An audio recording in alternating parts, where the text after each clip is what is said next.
നമ്മുടെ മുൻപിലേക്ക് ആദ്യം എത്തുന്ന പ്രധാന വാർത്ത എന്ന് പറയുന്നത് കോൺഗ്രസിന്റെ എങ്ങുമെത്താത്ത സ്ഥാനാർത്ഥി നിർണയം തന്നെയാണ്. ഇപ്പോൾ സിറ്റിംഗ് എംപിമാർക്കൊക്കെ വിജയസാധ്യത കുറവാണെന്ന കനകോലുവിന്റെ റിപ്പോർട്ട് അവരുടെ മുൻപിൽ വലിയ ആശങ്കയായി നിൽക്കുന്നു. ഒപ്പം തന്നെ വയനാട്, ആലപ്പുഴ, കണ്ണൂർ സീറ്റുകളിലെയൊക്കെ അവ്യക്തതയും അവരെ സംബന്ധിച്ച് പ്രധാനപ്പെട്ട ആശയക്കുഴപ്പമായി മാറുകയാണ്. ഏതായാലും പ്രതിപക്ഷ നേതാവും KPCC അധ്യക്ഷനും ഇന്ന് ദില്ലിയിലേക്ക് പോവുകയാണ്. എന്നായിരിക്കും കോൺഗ്രസിന്റെ സ്ഥാനാർത്ഥി പട്ടികയിൽ ഒരു അന്തിമ തീരുമാനം വരിക എന്നത് ഒരു പ്രധാനപ്പെട്ട രാഷ്ട്രീയ ചോദ്യമായി നിൽക്കുകയും ചെയ്യുന്നു. വിവരങ്ങളുമായി തിരുവനന്തപുരത്ത് നിന്ന് വിജിൻ വായന്തോട് നമ്മളോടൊപ്പം ചേരുകയാണ്. നോക്കാം കോൺഗ്രസിന്റെ സ്ഥാനാർത്ഥി നിർണയ ചർച്ചകൾ എങ്ങനെ മുന്നോട്ട് പോകുന്നുവെന്ന്. Vijin, good morning. Good morning Manu. Vijin, എങ്ങുമെത്താറ് നീളുകയാണല്ലോ കോൺഗ്രസിന്റെ സ്ഥാനാർത്ഥി പട്ടിക, സ്ഥാനാർത്ഥി പ്രഖ്യാപനം. ഇന്നിപ്പോൾ പ്രതിപക്ഷ നേതാവും ഒപ്പം തന്നെ KPCC അധ്യക്ഷനും ദില്ലിയിലേക്ക് പോകുന്നുവെന്നാണ് മനസ്സിലാക്കാൻ വേണ്ടി കഴിയുന്നത്. എന്താണ് യഥാർത്ഥത്തിൽ സംഭവിക്കുന്നത്? ഒപ്പം തന്നെ ഈ കനകോലുവിന്റെ റിപ്പോർട്ട് സിറ്റിംഗ് എംപിമാർക്കൊന്നും വിജയസാധ്യത ഇല്ല എന്ന റിപ്പോർട്ടും അവരുടെ മുൻപിലുണ്ട്. അതൊരു വലിയ ആശങ്കയായി KPCC നേതൃത്വത്തെ ബാധിച്ചിട്ടുമുണ്ട്.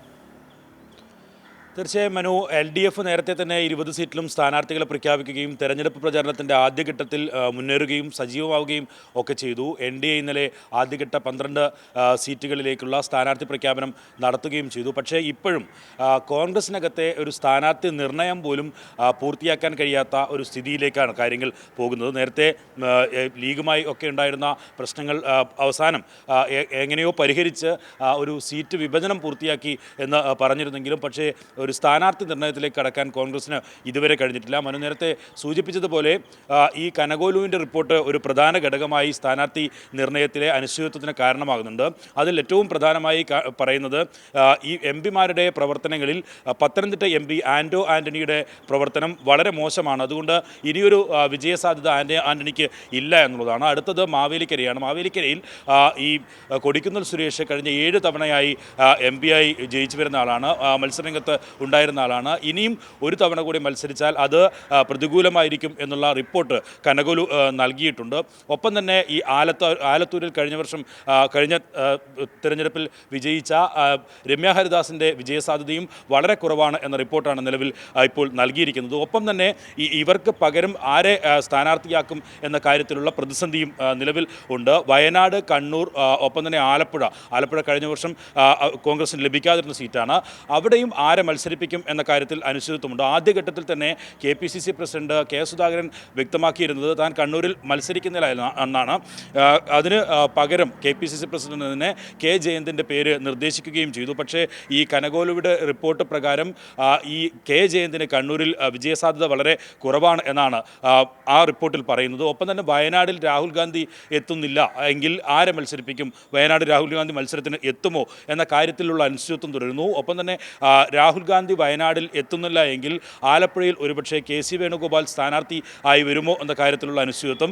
അങ്ങനെ പൂർണ്ണമായും ഇത്തരത്തിലുള്ളൊരു അനിശ്ചിതത്വത്തിൽ തന്നെ ഇപ്പോഴും തടഞ്ഞു കിടക്കുകയാണ് കോൺഗ്രസിൻ്റെ സ്ഥാനാർത്ഥി നിർണയം എന്ന് പറയുന്നത്.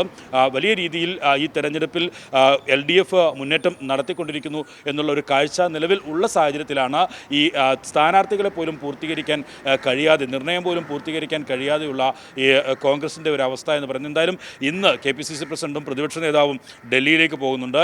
ICC പ്രതിനിധികളുമായി അവർ ചർച്ച നടത്തും. അവസാനഘട്ട തീരുമാനം അതിൽ ഉണ്ടാകാനാണ് സാധ്യത. അതിലും ഒരു പ്രതിസന്ധിയായി ഇപ്പോൾ നിലനിൽക്കുന്നത് ഈ ഇന്ത്യ മുന്നണിയുടെ ഭാഗമായി, അതിൻ്റെ സഖ്യത്തിൽ ഇല്ലെങ്കിലും അതിൻ്റെ ഭാഗമായി നിൽക്കുന്ന CPIയുടെ ദേശീയ നേതാവായ ആനി രാജയാണ് വയനാട്ടിൽ സ്ഥാനാർത്ഥിയായി LDFന് വേണ്ടി മത്സരിക്കുന്നത്.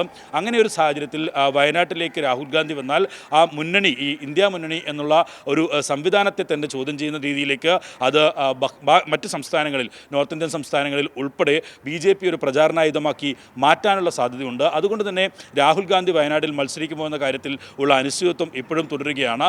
മറ്റൊരു കാര്യം, കഴിഞ്ഞ തവണ MP ആയി പോയതിനു ശേഷം രാഹുൽ ഗാന്ധി കൊട്ടിഘോഷിച്ച് ചില സമയങ്ങളിൽ മാത്രം മണ്ഡലത്തിൽ എത്തിയെന്നുള്ള ഒരു പ്രതിസന്ധി കൂടി കോൺഗ്രസ് നേരിടുന്നുണ്ട്. അവിടെ വലിയ തരത്തിലുള്ള റോഡ് ഷോ ഒക്കെ നടത്തി ആണ് രാഹുൽ ഗാന്ധി MP എന്ന നിലയിൽ പ്രവർത്തനം നടത്തിയത്. മറ്റ് കൂടുതൽ കാര്യങ്ങൾ ഒന്നും നടപ്പിലാക്കിയിട്ടില്ല എന്നുള്ള അത്തരത്തിലുള്ള തരത്തിലുള്ളൊരു ചർച്ച പ്രവർത്തകർക്കിടയിൽ ഒക്കെ ഉയർന്നു വരികയും ചെയ്തിട്ടുണ്ട്.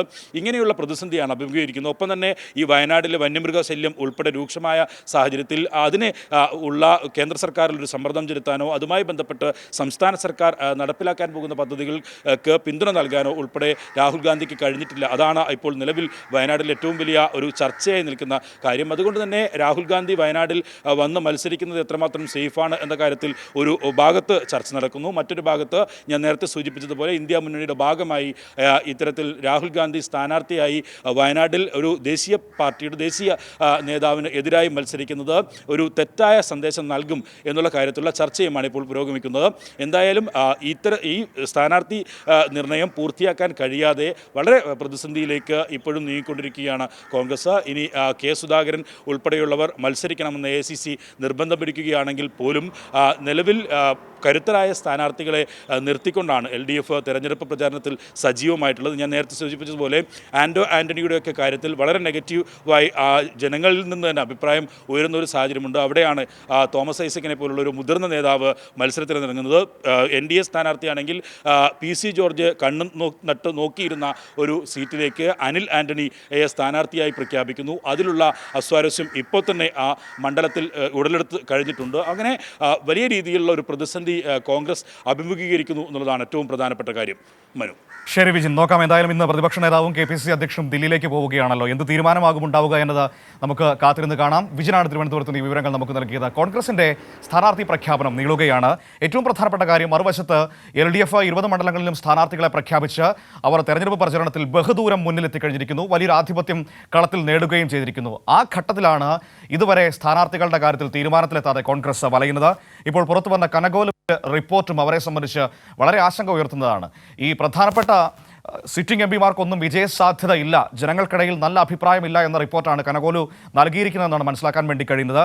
അതിൻ്റെയൊക്കെ പുറത്തായിരിക്കാം ഒരുപക്ഷെ പല സിറ്റിംഗ് MPമാരും ഇത്തവണ മത്സരിക്കാൻ താല്പര്യമില്ല എന്നൊരു തീരുമാനങ്ങളൊക്കെ ദിവസങ്ങൾക്ക് മുൻപൊക്കെ തുറന്നു പറഞ്ഞിരുന്നത്. നോക്കാം എന്താണ് സംഭവിക്കാൻ പോകുന്നതെന്ന്.